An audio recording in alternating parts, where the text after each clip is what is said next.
That's the sound I like to hear. That's the sound you've been missing. I know. I know. You're back. I'm back. I'm so happy to have you. Thank you. Our audience is so happy to have you. Thank you. Thank you. Thank you. Thank you. It's you. You've been gone. There's reasons, and it's Women's History Month, and we're gonna talk about some. Shout out to all the women, and we're gonna get real this episode. Yeah. Also, happy birthday! Shout out to my niece Ashari. Happy birthday! Happy birthday, Ashari. Is it Pisces? I believe so. Pisces are cool. Yeah. Happy birthday. Happy birthday. Anyways, let's get this show started, Calvin. Hit it. Let's go.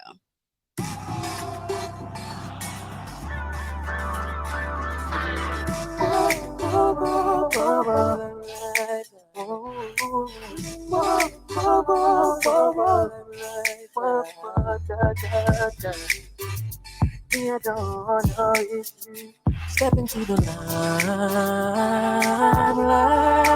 Oh. Hey.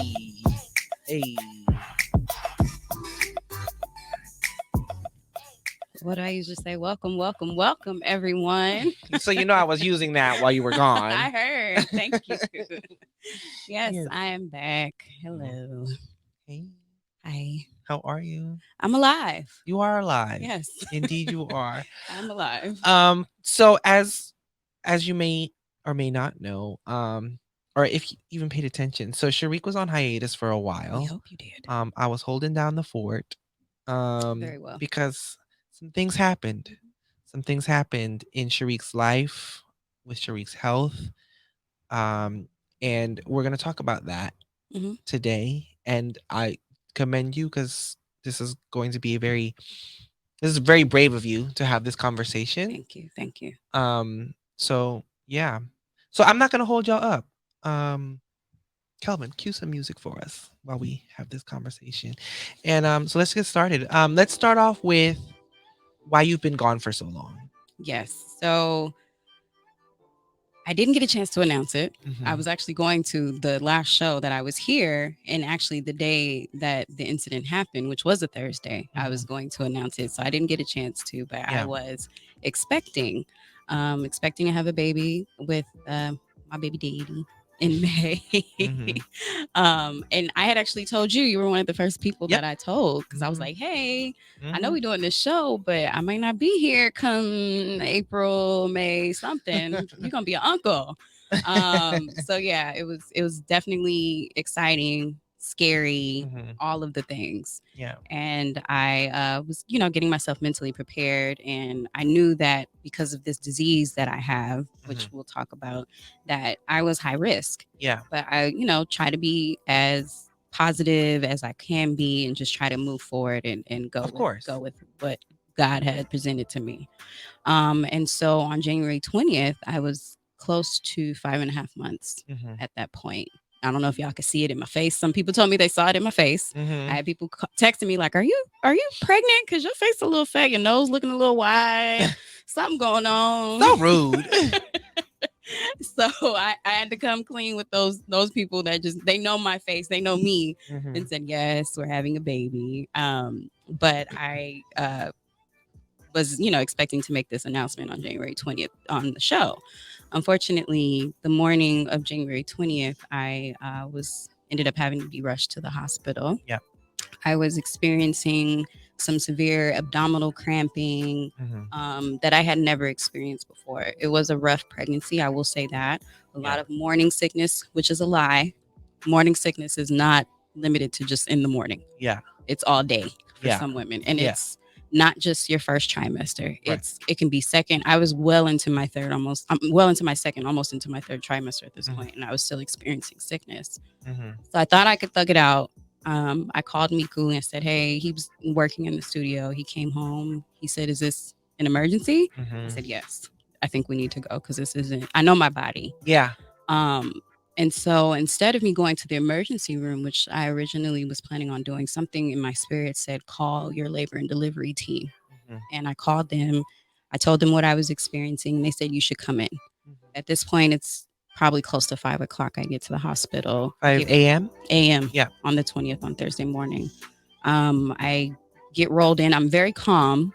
I don't know how I was able to get from my upstairs apartment to the car. Or I don't know how I was able to do all of this, knowing what was later on what was going on with me. But I got into the hospital. The doctors were all pretty bored. There was nothing going on. Thank God I was the only one there. And they put me on the table. And at this point, the pain is excruciating. And I think at some point I said to them, I'm going to black out. I'm going to pass out. I told them straight up, I'm going to pass out. Yeah. And they were monitoring the baby. They said that her heart rate was looking okay, but they were worried and concerned. The next thing I remember, they were shaking me and waking me up. Wake up, wake up, wake up, wake up. You know, it's not good to pass out. That means you're losing blood or something's wrong. So at that point, they're rushing me in for surgery. Next thing I know, there's all kinds of doctors around me, anesthesiologists. At this point, I become hysterical. I'm like, no, don't take her out. Don't take her out. She's not ready. That's really all I can remember. I was crying for my mom. I was crying for Miku. I just was hysterical. This is not what's supposed to happen right now. Yeah. But they did their best to calm me down. I was out. Yeah. Next thing I remember, I'm waking up and the doctor who was there, you know, I could see it in her face already before she said anything. She told me that unfortunately the baby didn't make it. They had to get her out because I had what's called a uteral abruption, meaning that my uterus had stretched to a point where it tore and the baby slipped out. And because of that, she was without oxygen for a while. She was born alive. So technically, I did give birth. I had a premature birth. However, she only lived for roughly about 30 minutes before she passed away. And I think when I heard that, I just was in shock. And at the same time, it was almost a sense of not being surprised. Yeah. Because like I said, I knew I was a high risk pregnancy already. On my way to the hospital, I kind of was saying to myself, something bad is about to happen. Yeah. I didn't even cry in that moment. It was really just me trying to take it in and compose myself. I then was told that I needed to be on blood transfusions. Yeah. I had 6 blood transfusions because I had lost about 60% of my blood in the process of the surgery and the abruption. That's insane. Yeah. I never did blood transfusions before. This was my first time. Also 3 platelet transfusions, which I didn't even know what that was. I don't know what that is. It's like bone marrow something with the wow. blood. I don't know. Y'all let me know. So, you know, I needed to be in the hospital for a week. So at that point, I knew I had a cesarean. I didn't know where Miku was. They wheeled me into a room, and then I finally meet with him. He seemed really calm and okay. He's calling everyone, and they did say, "Do you want to see her?" And my maternal instinct was yes, like I want give me my baby, not even registering that she's not alive. I wanted to hold her. And it was such a surreal moment, just holding my baby and kissing her and seeing her face. And she had beautiful eyebrows. She was gorgeous. And I think at that moment I kind of felt sad, but I just remember breathing, like breathe. And you named her, didn't you? Well, we didn't get a chance to fully name her, but we weren't supposed to find out the sex of the baby. And as coincidence would have it, for whatever reason, hours before this incident had happened, I went and grabbed the paper and grabbed Miku because I had an envelope and said, let's just find out what the baby is. This is before I started having any pain. Something in me was like, we need to know. And we opened up the envelope and found out she was a girl. I did cry because I was like, oh my God, a girl. But, you know, it's just like I said, it's just all of this happened so, you know, serendipitously, you know, in a way that I knew that I had a little girl inside of me and I knew she was a girl. So that wasn't a surprise when they told me. And yeah, little Peanut, we didn't get a chance to fully give her name, but everyone in the family, everybody called her Peanut. So we just left it at that. Yeah. So yeah, I was in the hospital for about 6-7 days. My family all came down. Miku, of course, was there. It was just a very surreal time for me. Yeah. I've only spent the night in the hospital one other time, and it was just one night after a surgery. It was just a moment that I will never forget. And then I remember speaking to you because that was Thursday morning. Yeah. I was even in my bed handling business that moment, and I'm like, I think you spoke to Miku. Yeah, Miku called me. Yeah. I remember when he called me when everything was going on. And I was like, wait, what? Run that by me again? He was like, yeah, we lost the baby. Sharick's in the hospital. She had to go through a procedure. She's doing fine, but that's what's happening right now. And I remember thinking like, oh my God, this is wild, Okay, cancel the show. Like, what's going on? Keep me posted, keep me updated, like what's going on. It was scary. It was scary. Yeah. I think another part of all of this that really took me by surprise was just the amount of love and how many people were just really scared. And I'm just like, to me, I'm like, I'm here. Like, what's wrong? You know, nurses were coming into the room in tears. One nurse even said to me, like, oh my gosh, I'm so happy to see your eyes open. I'm like, whoa. Like, not realizing I'm asleep. I didn't know that I was literally knocking on death's door. I've never experienced anything like this for myself or anyone else I'm close to. So all of this was it was scary, but it was interesting. And it was a life-changing moment, obviously. Yeah. Because you realize how many people really love you. I was feeling bad because my family dropped everything to come from the Bay to be down here. And I just was like, no, don't leave work. Like, I know you guys have stuff to do. Shout out to my mom and my sisters and my dad and my niece. They went to my house and cleaned up my house for me. Yeah. And it was just amazing. My friends were trying to get to the hospital. I'm like, y'all can't come because of COVID. Yeah. My one friend was saying, well, I'm going to pretend like I'm Uber Eats. I'm going to come bring you some food. It's delivery for the nurse. So, I really felt it's now been over a month. I've just been feeling so much love. And, when I did get out of the hospital, I decided to not go to my apartment. One, because I had already started my nesting process and it just would have hit me harder being in that space. Thankfully, my sisters already kind of got rid of a lot of the baby stuff that I had already purchased and made things a little bit back to normal. And I just retreated so that I can heal. And I'm still within my 6 weeks of not supposed to be working. But this is a part of my healing process. And Absolutely. I need to be out and do things. So absolutely, that's what happened. Yeah. And I'm still healing from it. You are. And this is part of your process too, talking about it. Absolutely.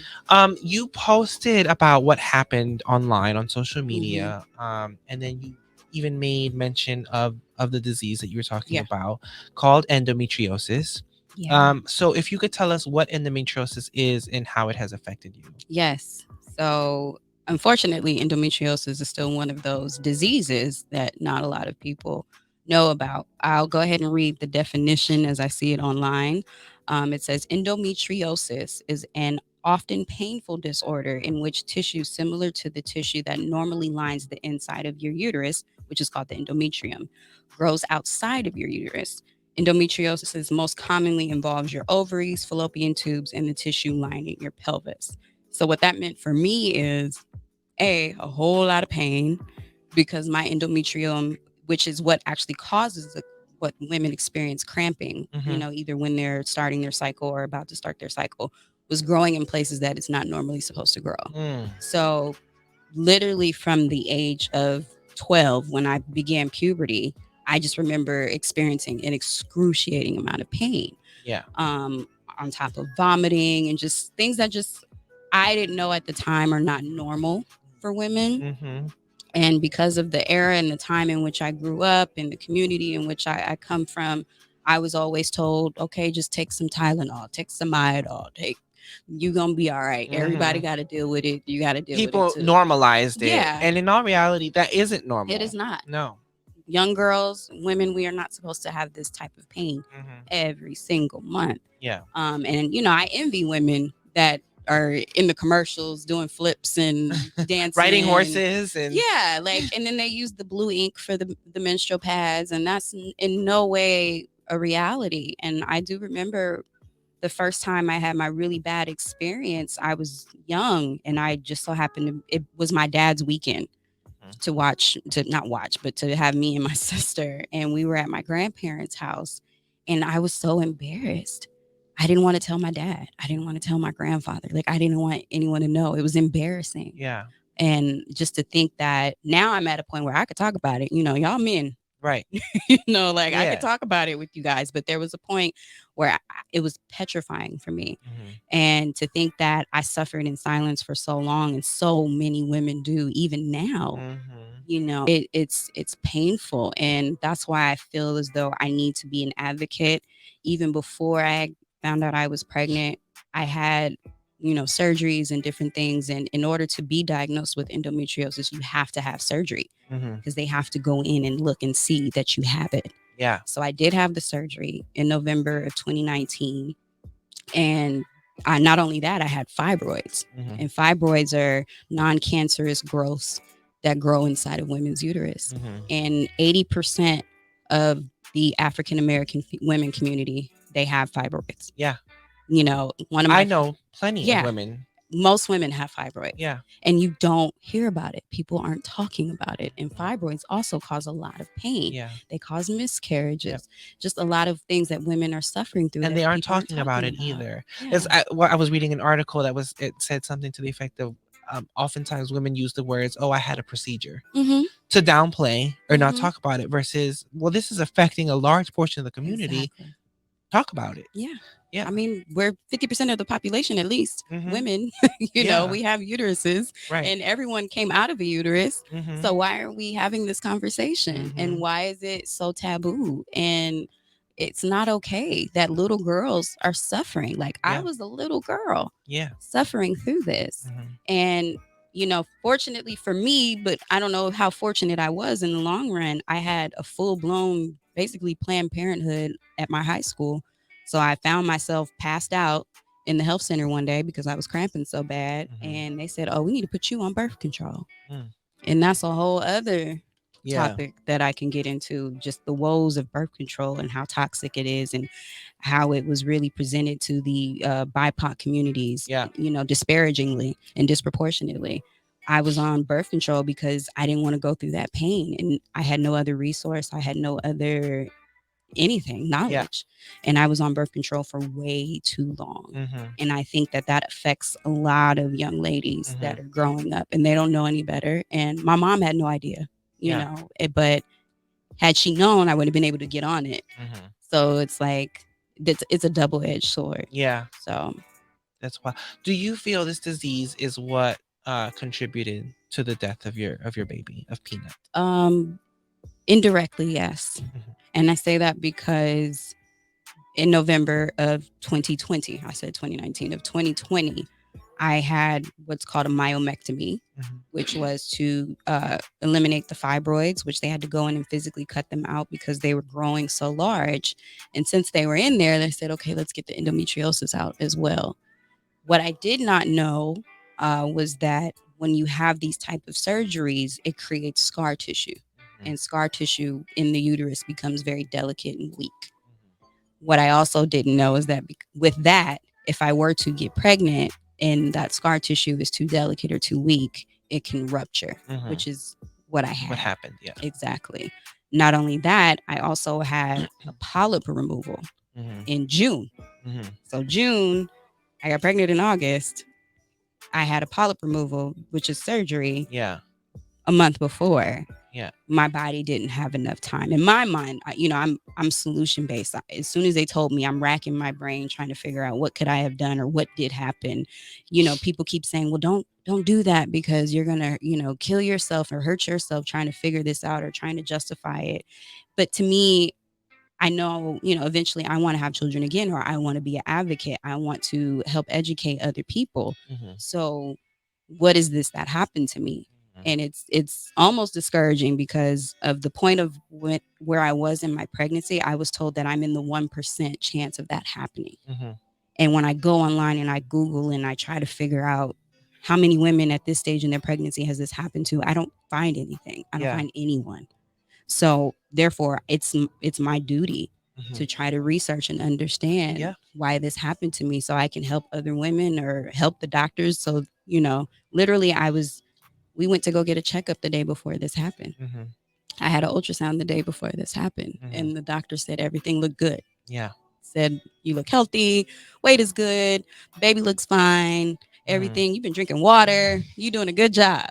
Yeah. So just for this to happen undetected, Right. I need solutions. So how have you managed this disease through your life? Like, have you had any help?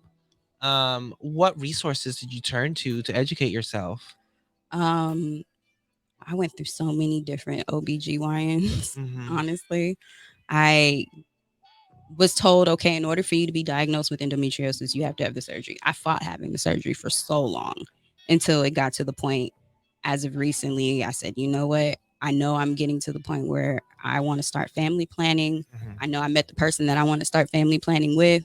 So let's figure this out, because I didn't want to, with the fibroids and everything else, end up getting pregnant and having miscarriages and having to go through that trauma. So really just me researching, I came across Tia Mowry's YouTube pages and things that she discussed with her having endometriosis. And she even said some women grow endometriosis in other parts of their body, like in their brain, in their necks. Like it really can affect you in so many different places. Yeah. And I've started finding communities of other women that had endometriosis. But other than that, really, doctors, all they told me was get on birth control. I said no. And quite honestly, I don't know if I ever said this before, but that was part of also why I decided to become vegetarian back in 2011. Upon my research and learning about hormonal issues, and that's another thing people don't really talk about, is how hormones and the things that we eat, the things we put into our body, the environment affects our bodily functions and how we operate as women specifically. I said, okay, well, if I have a hormone imbalance, if endometriosis is caused by an excess of estrogens, then maybe I should cut back on things that have hormones. So let me stop eating meat. So I stopped eating meat, and it gradually helped, but then it declined at the same time. So it's really just been a battle of me doing it on my own and trying to figure things out for myself. And it's not a monolithic disease. Right. Every woman has a different situation. Has it affected you as a creative? Yes. Because obviously if I'm in a lot of pain, Yeah. if I'm not feeling well, I can't create. I can't do the things that I need to do. I've managed, but I'm not myself when I'm going through this pain. I'm not fully within, who I feel I need to be and be able to show up for people and show up for myself. And that's a part of some of the depression that sits in with this disease. That's brings along the anxieties. And one of the resources that I found, which was the Endo Fund, they have a forum, and I saw that there was a young lady that committed suicide recently that just said, I can't deal with this pain anymore. There's nothing that's helping me. And she decided to end her life. I thank God I'm not at that point, but I can understand because have you ever heard of endometriosis before this? No. Exactly. I feel like I maybe have heard the word, but I have no knowledge of it. Right. No. Right. And so many women suffer with it. And so that's a part of it. Have you heard about it? I have not, but I've heard of fibroids and all that. Yeah. I know plenty of women have that, unfortunately. And I actually was curious, is that something you can remove? The endometriosis? No, the fibroids. Yeah, fibroids can be removed. Right. They can grow back. Okay, Endometriosis, I've had it removed, but my doctors even said to me, like, okay, you have this window of time where you should probably have a baby before it grows back. Yeah. And a lot of women, Tia Mowry would be a good example, have the surgery again after they've had a baby and it perhaps has grown back in order to try to have another baby. So Tia Mowry, I know she's had at least 2 or 3 of these myomectomies. And, fortunately for her, she didn't have to go through what I went through. Right. But it's not a one time you can fix it kind of thing. So touching on that, what are some misconceptions of endometriosis and fibroids? And what are women struggling with as far as feral pertaining to womb ailments and health? Some of the misconceptions is like what I said, like it can be fixed. Yeah. A lot of it it's a lifetime bid. You have to, unfortunately, it's like cancer. There's no cure. Yeah, and it's really unfortunate, but I think it's not funded like cancer is funded. Yeah. Where people are actually actively looking for a cure. I've asked so many doctors, well, what causes it? What causes it? And I get so many, well, we're not 100% sure. Well, why is it predominantly affecting African American women? Obviously there's a cause because we're all human. Yes, we have some genetic differences, of course. Right. But through and through, if you break me down to skin and bones, I'm no different than the next woman. Right. So there's something that's going on that's affecting this. And I think that's probably the biggest misconception. And whenever I hear a doctor that kind of just says, oh, well, you're African American, that's typical. And these are Black doctors, by the way. I'm like, no. I don't. I've broken up with OBGs because of that. Like I don't want to hear that. Yeah, because it's very settled information versus, Exactly. Okay, here's the why. Yeah. Here's exactly.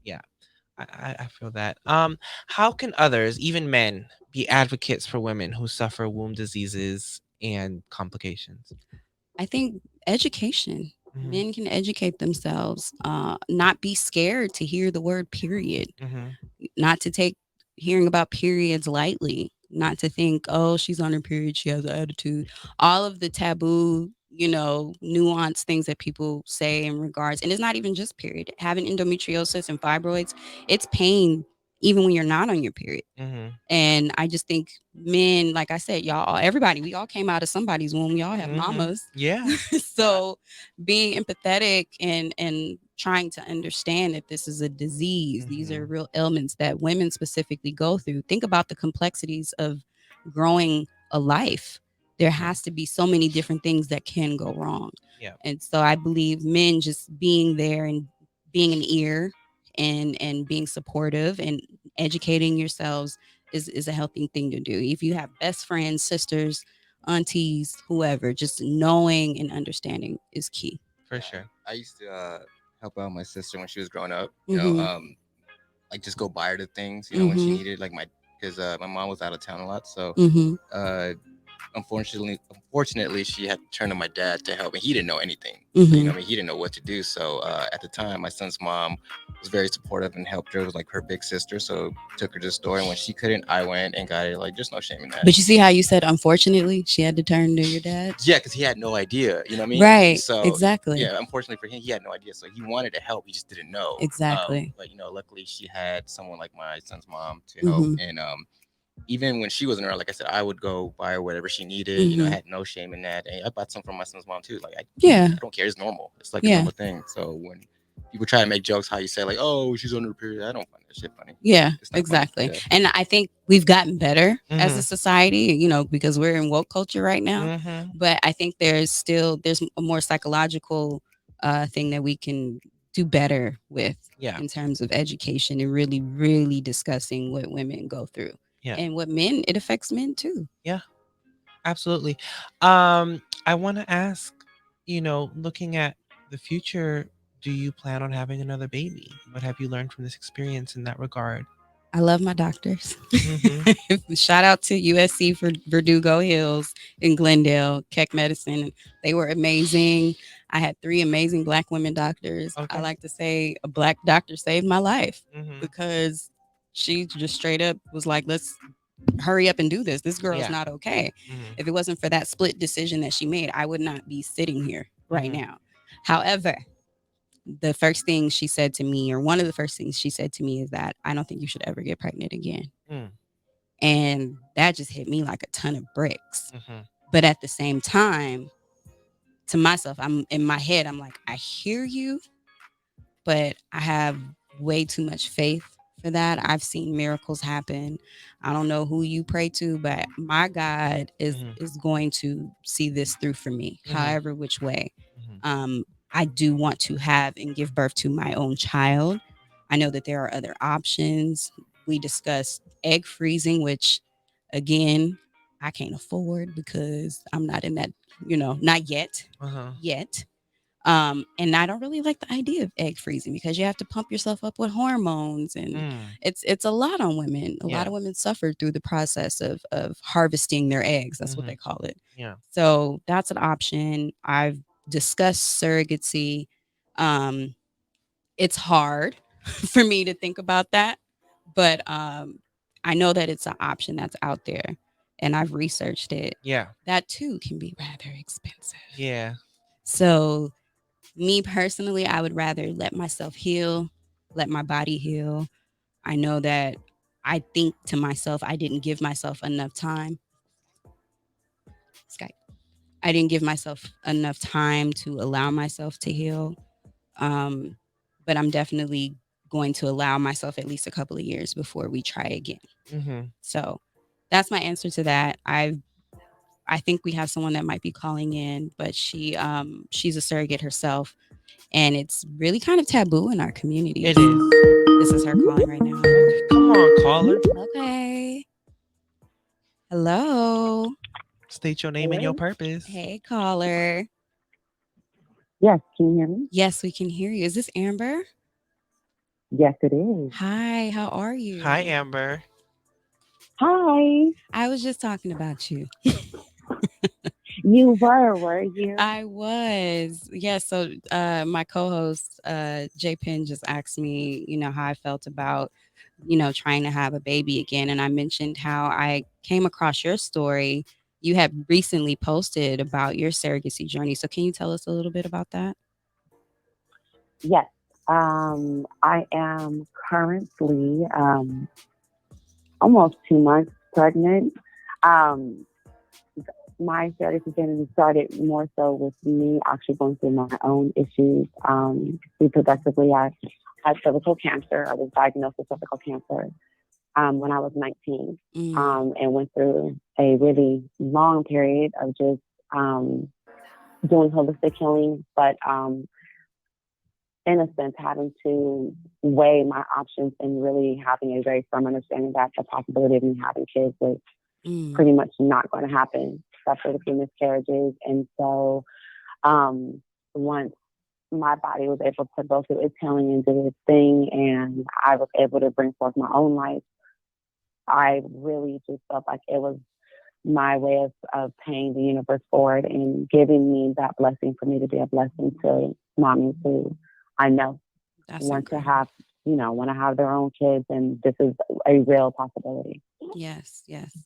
So one of the questions I have for you is, I know because as Black women, we're quote unquote the strong women. We're supposed to be strong, and we're supposed to technically breed. We're supposed to have all these babies and just be strong and not talk about it. When it comes to women who do suffer fertility issues, when you bring up surrogacy, it's like, oh no, like it just seems so cliche and taboo. What are some of the misconceptions you think that we have in the BIPOC communities when it comes to surrogacy and the process? In a sense that it's unnatural. I really feel as though, like if you think about how our ancestors were, like we were a tribe, we took care of each other. And I feel like if we had technology in those times where we have it now, this is something that our ancestors would, we're here to support each other. We're here to definitely be there for our sisters when we need to be, so, be able to bring forth and create the way that we were meant to do. And so definitely making it something that is foreign and so taboo and just so against what they say is a natural way is just definitely one of the things I wish would kind of alleviate itself. Yeah, that's beautiful. And congratulations on having, you said twins? Congratulations to the parents.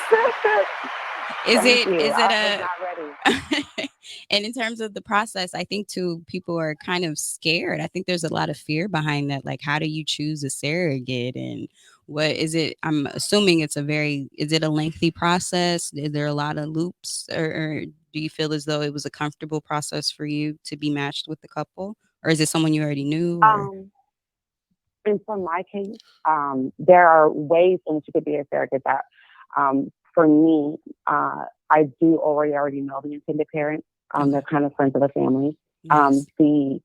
I know myself that, the surrogacy process is expensive. Yeah. And so part of my other blessings for me, I'm always, and it's just not for the people, but it's like I am the people, I know the struggle. And so for me, I'm doing this more so for the little bit of what they had that they can't go to the agency with. I'm just like, that's no problem. I'll do that. And this is more of like in a sense of me blessing them over in that way as well. But it's very lengthy. I've thought about going to agencies. It's very lengthy. They make you do psych evaluations. It's a lot that goes into surrogacy. And so I do tell people to ask questions though. I think it's a lot of just not talking about it, which makes it seem a lot more scarier. Yeah. And the more that we have conversations about it, the more that people ask about it, the more that people think about being surrogates, the more that people understand that, going in, maybe possibly looking into getting a surrogate.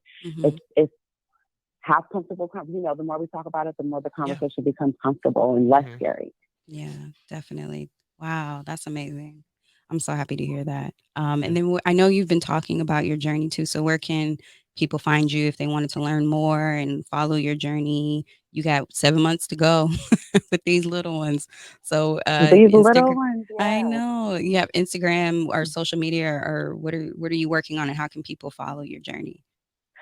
So listen, I'm an old dinosaur in a sense. I am literally on Facebook. That is where you will catch me. I'm on Instagram too.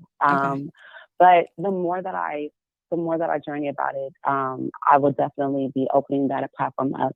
But for right now, I'm definitely on Facebook, just under plain old me, Amber Camille McDonald. And that's where you can find me talking about it. I'm definitely excited about being able to be more vocal so that I can, people who maybe are curious and don't want to ask, we can start to make these conversations comfortable conversations.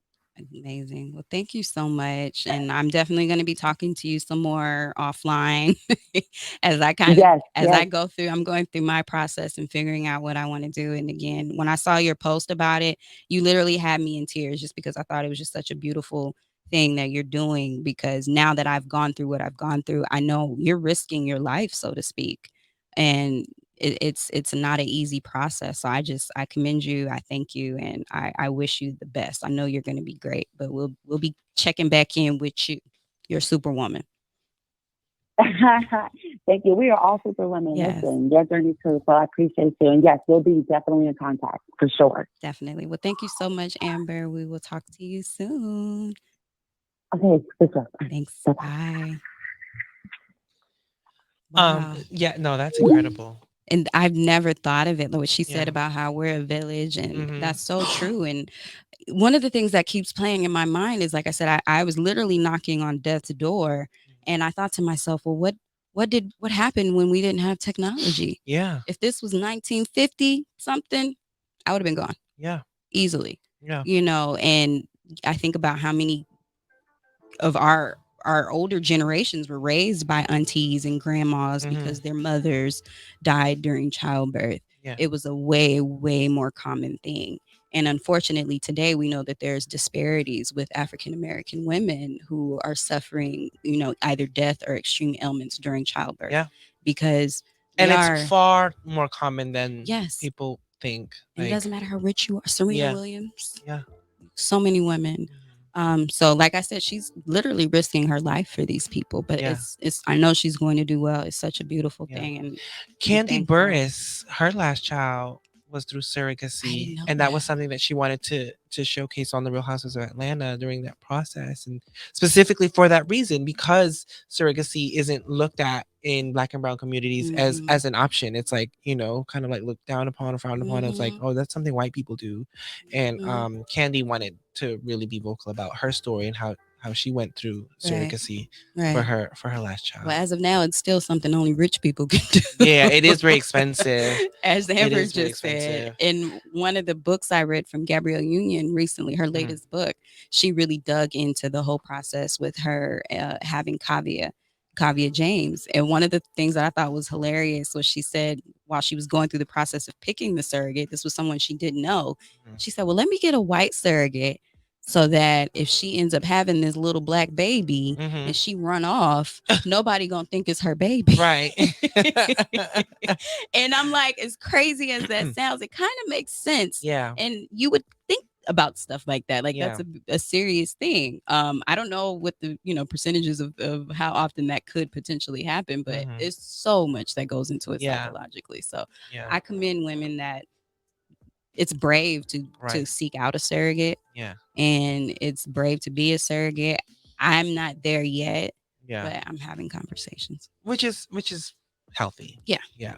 Yeah. Is it a thing? Surrogacy, is you're more common to have twins through, because what it is, it's they take the eggs and they pretty much put a bunch of eggs in one bucket. Yeah. This is the best way for me to say it. And then put a bunch of sperm. So they like to have multiples. Yeah. And a lot of times some of the multiples may die. Yeah. That's why when people do go through in vitro, they end up having multiples. Yeah. Especially a lot of these older celebrities. Yeah. When they have twins, that's probably what they actually, I used to represent the Messett twins. They were the kids. So on the reboot of Full House, so Fuller House, so the baby in that show, I used to rep that. They were twins, yeah, and they were born via surrogacy. Oh wow, yeah. Angela Bassett had her twins via surrogacy. Yeah. So it's more common than we know. It's just still very taboo. I remember the term test tube baby. Yeah. From Bebe's kids.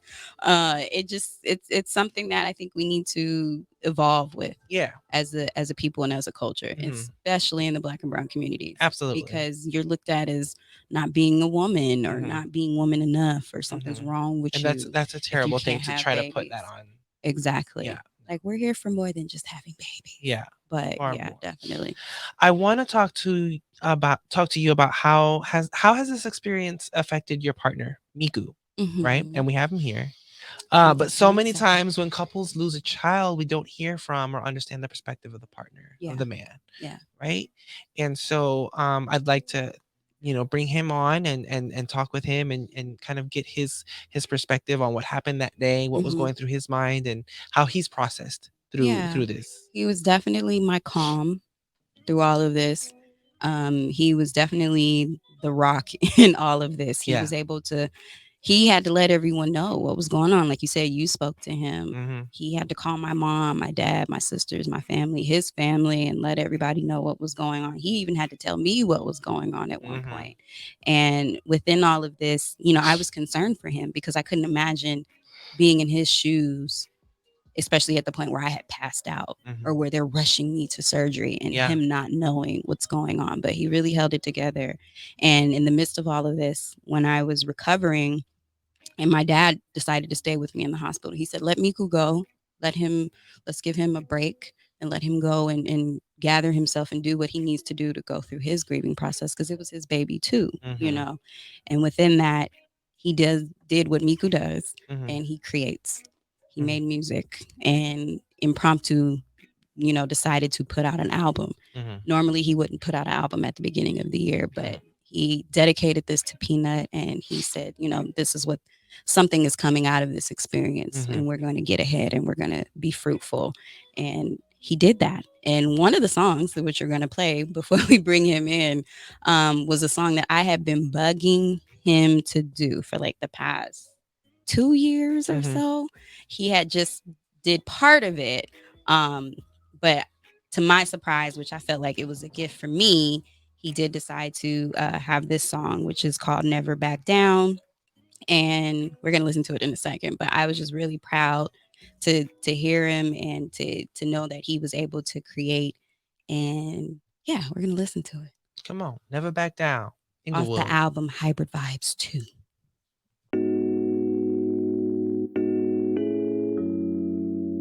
I don't wanna with you. Whoa, whoa. They think I'm crazy, but I'm not crazy. Just grew up in a hood that's crazy, but these streets raised me. Taught me how to be a man, showed me how to use these hands, showed me how to master plan. But gotta move up so many levels, constantly crushing so many devils. Protecting all your energy, deflecting the bad energy that's posing as your enemy. But who am I, who am I, who am I, what do I know? I just invented a new way for someone to copy the flow. It's crazy how I'm flowing right now. Never have you heard me tell a story like now. I'm speaking facts though, I'm talking factual. I'm seeing big dreams to make them actual. Stay focused and keeping it moving. That's how we do it. Keep pursuing. Whoa, whoa. Back down. We never back down. Whoa, whoa. Back down. Won't never back down. Whoa, whoa. Back down. We never back down. Whoa, whoa. Back down. Won't never back down. Oh, we more. We more. We more. We more. I do this for love, do this for real, living a testimony. Cause when it's yours, it's real, matrimony. So when people come and test you, applying so much pressure, control it and take it easy. I ain't thinking about nobody when it's just me and me in the studio, messing around making these songs. I mean that in the best way. Do this for my family, do this so that we can have our own theme song. But who am I, who am I, who am I, what do I know? I just invented a new way for someone to copy the flow. It's crazy how I'm flowing right now. Never have you heard me tell a story like now. I'm speaking facts though, I'm talking factual. I'm seeing big dreams to make them actual. Stay focused and keeping it moving. That's how we do it. Keep pursuing. Whoa, whoa. Back down. And that's your favorite song? That's one of them. The album Hybrid Vibes Volume 2. It's jam packed with just goodness and scrumptiousness. And I'm not saying that because I'm biased, but this song was more personal for me. Yeah. And because it was something that I had fallen in love with, that he hadn't even completed, but I saw the potential in it. And when he finished it during this time, I knew that this was the time. And creativity happens and it flows the way that it's supposed to. And I feel like God is all over it. So yeah, I was really happy. Okay, I'm digging it. Well, let's bring on Miku. Let's do it. Round What up? What's popping? Miku and Milo. Yeah, you puppy. Yes. Too cute. Come on, camera time for the dog. Yeah. Miku, how are you? I'm how good, are you? bro. Thank you for being here with us. Good. How are you? I'm good. Thankful to have you. And I wanted to, let's chat. Talk to me a little bit about the day that things happened. I know a lot of parts of that day, Sharíck was unconscious. So what was going on through your head through that day? Oh man, it was a day. She was going through pain like throughout the day, and ended up going to the studio. Coming back from the studio, I asked her around like 5 o'clock in the morning if she was still in pain, if it was something that was worth the emergency. And she was like, "Yeah, emergency room for sure." So we ended up going to the emergency room. Labor and delivery. And labor and delivery. And yeah, man, I was in the room. It was a lot, man. It was a lot to deal with. She ended up passing out after they gave her a sedative. And yeah, I immediately went into prayer and just prayed in my spirit to make sure, I held it down spiritually. Yeah, the doctors were coming in and out of the room once they took her out. And yeah, man. Yeah, we're checking in on me, seeing if I was okay. And they ended up telling me that the baby didn't make it. That was tough. Yeah. So a few minutes later, they told me that she was still okay. And yeah, I'm just thankful to have her still here with us. Yeah. So what would you say motivated you to do the album and release it at this time? I definitely felt that it was definitely a message from God to, keep fighting and keep pursuing, in these times. We personally have been dealing with a lot of different deaths, from both sides of our families. Our grandmother passed last year. Just recently my uncle just passed, and, so I definitely felt like it was in my spirit a message to keep going and keep going, keep fighting in this world. Yeah, for sure. Yeah. What would be your advice to other men? Like, if you could tell them things they should know about grieving a baby and supporting their partner, what would you say to other men out there and other partners who are having to be there for their partners? What would you tell them? Be supportive and just be there, be present, be the rock, be the rock that we could be, because through the storm we're meant to be the strength. So Yeah. I love that. And if I can interject, I would say too, for men, even though he said yes, be supportive, be the rock, it's okay for men to grieve too. And it's okay for you to show your partner that you're grieving. For me to know that he also felt a connection. No, he wasn't carrying our child himself, but to know that he's affected, it helps me because I know I'm not the only one going through this. Right. And I was given a therapist. They assigned me a therapist, in the hospital. So again, shout out to you guys, because otherwise I would not have done it myself. But that was one of the things that we discussed. Is she said, encourage him to show his emotion with you, because that will help the both of you get through this together. So we've definitely been going through that process, and it's okay for men to feel emotional about their baby. It's 50% his baby too. Yeah. So Absolutely. Definitely. Well, there's another song from the album that you guys want to share. Also, too, talk about who you worked with on the album with the local astronauts. Everything was just so divine that he connected with this team at this time. It was, and I started using this word a lot, synergetic. Everything was just synergetic about the project. Like everything came together, at the time, and it just felt divine. It's crazy because, this is my 37th year, and it's 37 minutes exact on the album. Like I didn't calculate that at all. So it was like, it was divine. Yeah, for sure. So I worked with local astronauts, dope production group out of Inglewood, California, and my boy Freddie Mooks. Got Lola Savage out of Niger, boy Tiki Cheesy. A lot of dope artists and producers on the project. So yeah, very, very grateful to have worked with. Okay, sure. Definitely. So this next song is actually featuring one of his my boy boys. Big Clef out of the Bay Area. Funny enough, Big so Clef. Synergy. And the song is called Chill and Vibe. Yes. So we're gonna listen to this, and then right after this, we will have a lovely performance. Yeah. From Taylor. Yeah. Can't wait. Oh no. Yeah. Me, I don't know issue. Oh no, yeah. Baby, it's something so beautiful, like an interval. You got up amazing.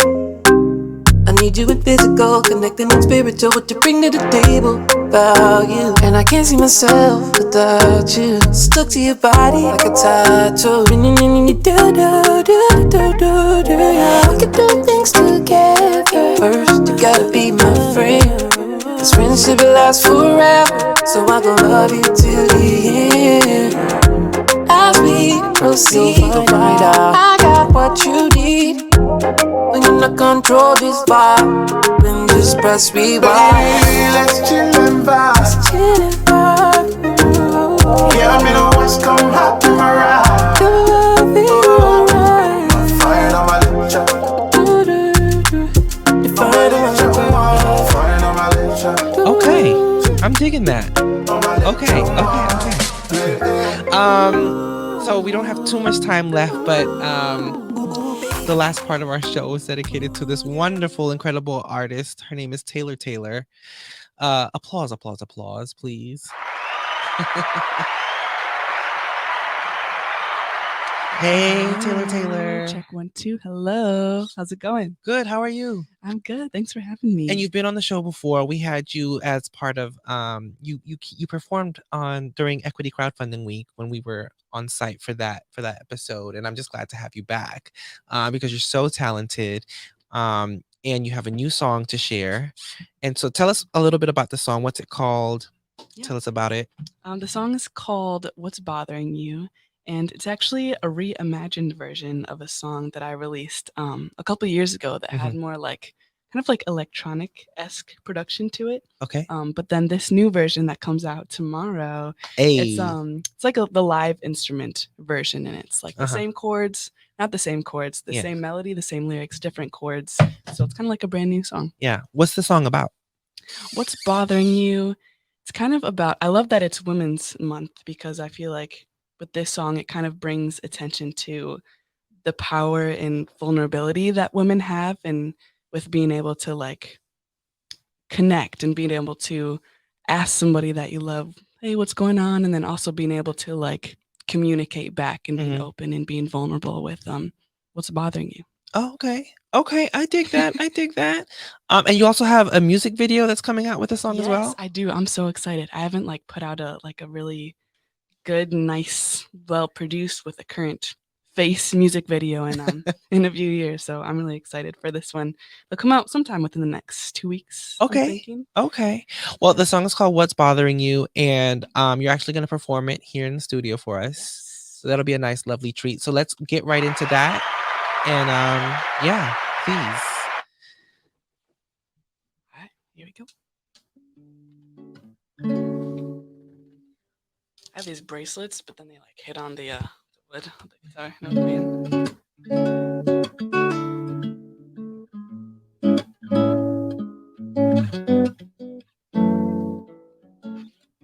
mean? Tell me, baby, baby, tell me what is bothering you.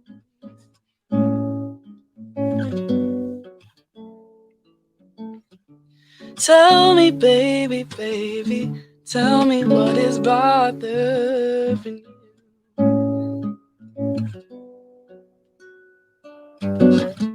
Why you got your head down? Just come over to me now. I'll wrap you up in me. Give you all good energy. There's jewels around your head, don't you forget it. Your clothing, golden threads, it's all meant for you. Now listen to my words, can you tell me where it hurts? Tell me what you need. Tell me, baby, baby, tell me what is bothering you.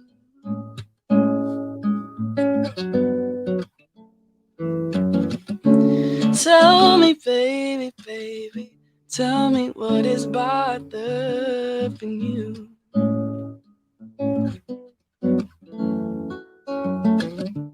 I'm here for you, baby. Tell me what you want me to do. Oh, tell me, baby, baby. Tell me what is bothering you. There's jewels around your head. You know you're clothed in golden threads. Don't you forget. Don't you forget. It's all meant for you. Yeah. Tell me, baby, baby, tell me what is bothering you.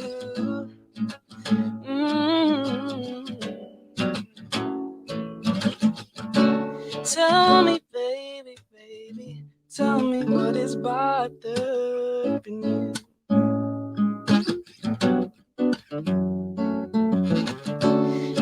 I'm here for you, baby. Tell me what you want me to do. Oh, tell me, baby, baby. Tell me what is bothering you.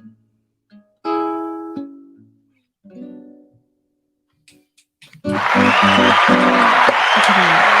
you very much. She about to have me over here in tears. Yes. Oh my gosh. Yes. Thank you so but much. Taylor, you always deliver. Thank you. Always deliver. What a beautiful song. Thank you Beautiful so much. song. Beautiful song.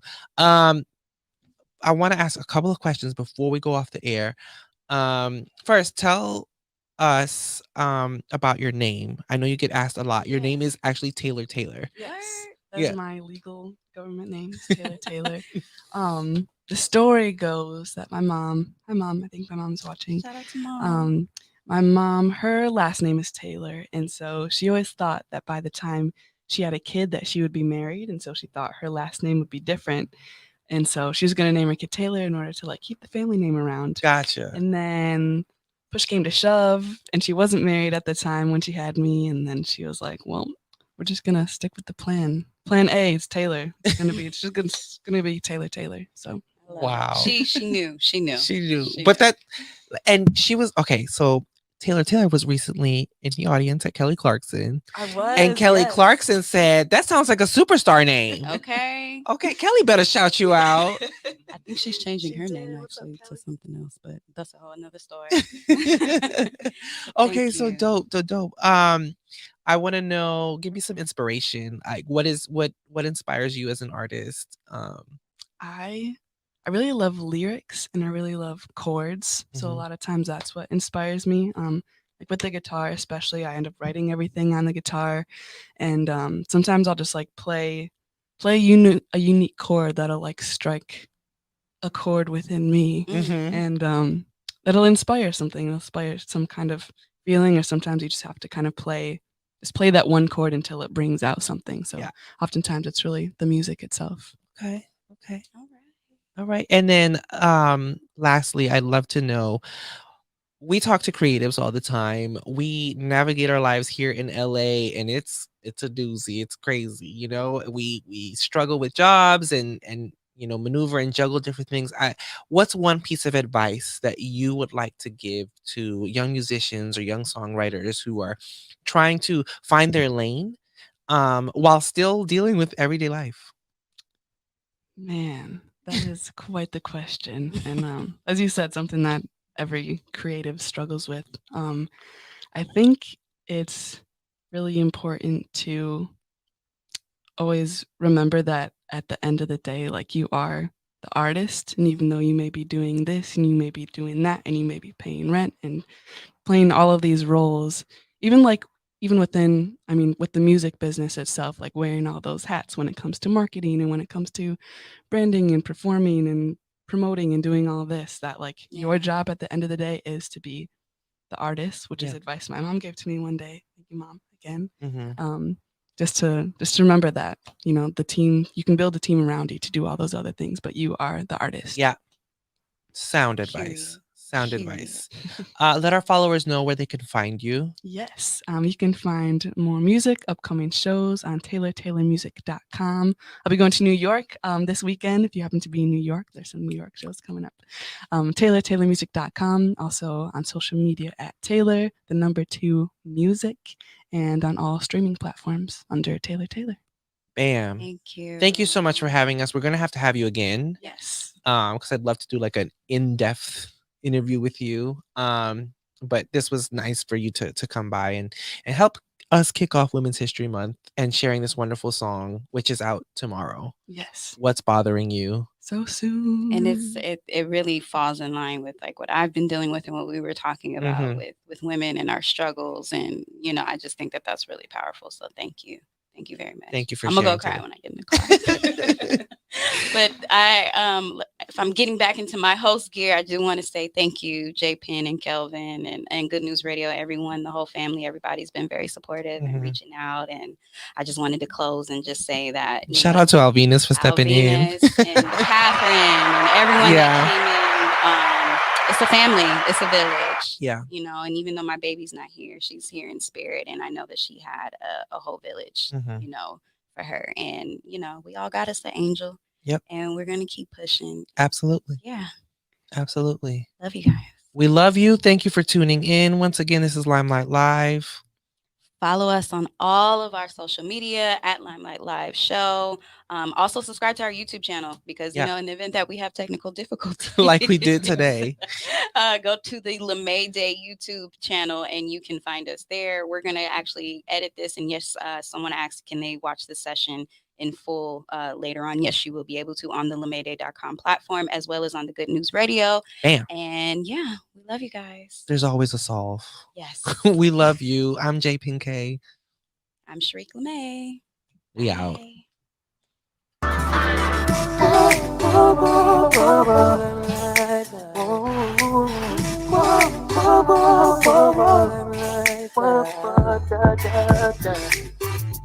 I don't know if you step into the limelight.